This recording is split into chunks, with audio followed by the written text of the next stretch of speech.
Hope you're all having a great holiday season here in the Transformer world. Today we're going to do yet again another Transformer Slag podcast Patreon listener question. Once again, if you want to be part of the Transformer Slag podcast Patreon, help support the podcast. Let them know we're doing a half-decent job here in the Transformer world, keeping you educated, entertained, and informed in everything that is Transformers. Patreon.com/Protoman. Or check the pinned comment or description below if you want to join. And what does it get you if you join? It gets your name in the end credit scroll at the end of every segment. Moving forward, access to our exclusive Discord where we share deals, share lore, share everything, share our love of the hobby. I always tell people that the best part of the Discord is our sales section where you save money on your hobby. Just the cost of joining the Patreon alone, you will get back easily and then some, just in the sales that we bring to light, and if anything, we make you spend more on Transformers. And of course, depending on what tier, you might get access to some free giveaways, stuff in the mail, all kinds of stuff that we do throughout the year, and of course, the Patreon listener question. And we got a Patreon listener question today from longtime patron Jeff, aka Sven, and he wants to know, going to throw you a softball for an easy vid over the holidays. We'll see about that. I just opened up my classified G.I. Joe Sergeant Slaughter, and it's a pretty amazing figure. He comes with what appears to be the best G.I. Joe accessory ever, a tiny little version of his mail-away 1985 figure, mint on card. On the Transformer side, what would you pick as the craziest accessory ever? I think the first thing that comes to mind is a mini team, namely the tiny blaster that comes with Masterpiece tracks, or maybe the first removable Matrix of Leadership from Optimus Prime, the Cybertron version. Also, on a similar note, holding a tiny human in his hand, which isn't the Power Master Optimus Prime that comes with Tommy Kennedy. Why we never got that, I never understood. Or a tiny Prime that came with Stratosphere. Well, first, I don't think any of those ones there are crazy, in all honesty, because like a lot of those are topical. You know what I mean? They make sense because, like, you know, Blaster coming with tracks, you know, that comes from the episode Making Tracks and everything. You know, it makes sense. It's like a lot of those masterpieces. If they did come with an accessory, it was probably because, hey, remember that moment in that episode or that weapon they were using for that scene? They always made sense. So a lot of those I wouldn't call crazy, really. You know, I like when we're thinking crazy, I got a few that I think are crazy. You know, like there's and same thing, a Matrix of Leadership. Like, I mean, nothing crazy about that. And actually, the very first time we had a removable Matrix of Leadership was actually the big convoy from Beast Wars Neo. That was the first time we got one. And then later on, we got New Year's G1 convoy, which came with a Matrix of Leadership that could be stored in his chest and as a result became removable. It didn't come with the original G1 Prime, but that reissue for the New Year's edition sure did. So pretty cool, those ones. So those are like two of the first versions, just for historical sake. But let's talk about crazy accessories.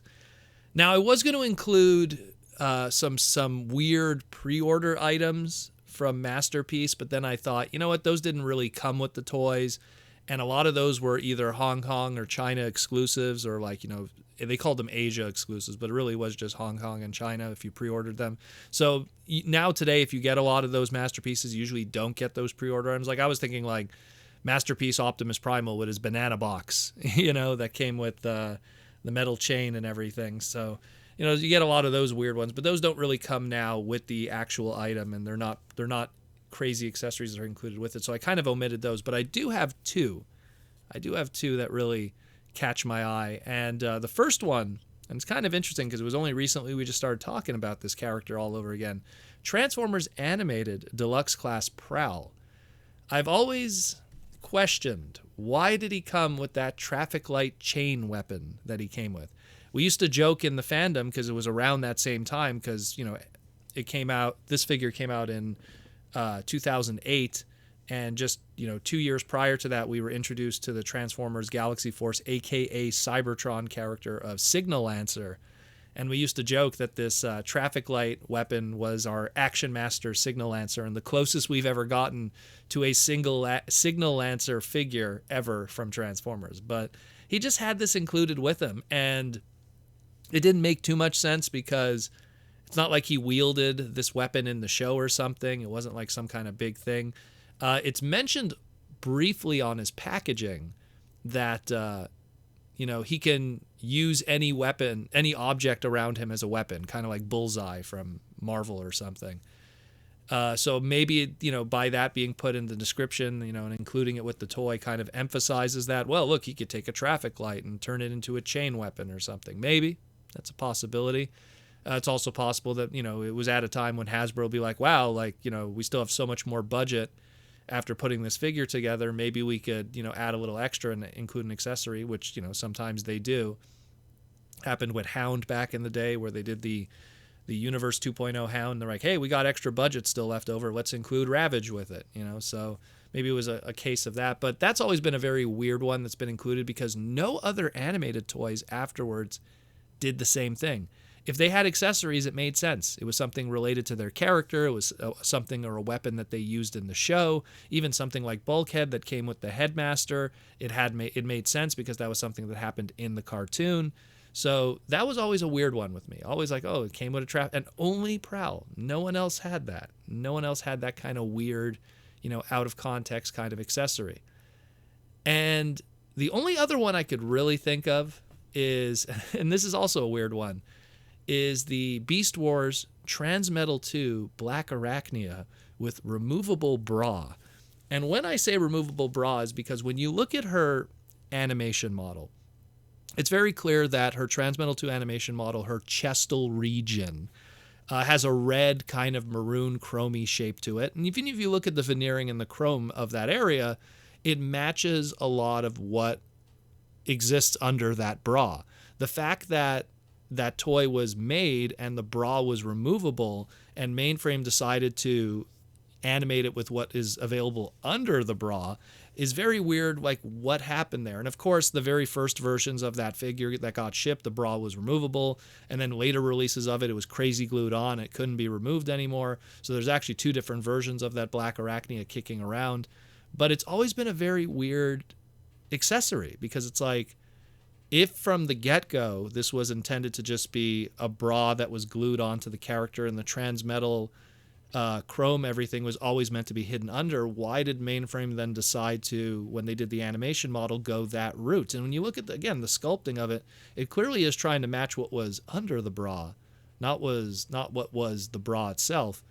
And as a result, we ended up getting one of the weirdest accessories ever because you could find sometimes, and it happened twice with me, where I find loose, complete Transmetal Black Arachnias in the wild and they don't realize that it had a bra accessory because that thing came off pretty easily. So very bizarre. That was another one too. Again, removable bra and a traffic light. Very bizarre accessories. Aside from that, I mean, you could go into Kiss Play items and stuff, and there's all kinds of weird stuff that came with those too. But again, they were kind of topical, kind of made sense, like having, some steam buns for Xiao Xiao to eat because that's kind of what she does, or a surfboard weapon. Like those ones made sense where this traffic light didn't get used. It wasn't part of the story. And so it's just kind of there.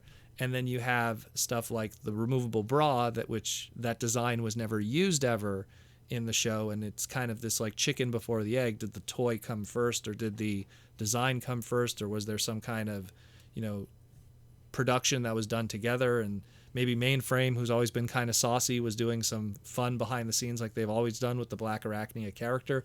Who knows? But those are two that I could think of. Let me know if there's anything I've missed. I swear I really looked over my collection trying to think of something that I might have missed. But those were always two that always popped into my mind right away when I think of weird accessories included with Transformer characters. Crazy ones, as Jeff says here. So let me know what you think. And if you want to be like Jeff, a.k.a. Sven, and join the podcast, Patreon, and help support the podcast, and let us know we're doing a half-decent job. Again, patreon.com/Protoman, or check the pinned comment or the description below. And as always, like I say, rock out with the robots in the skies, and I'll see you later this week during the holidays.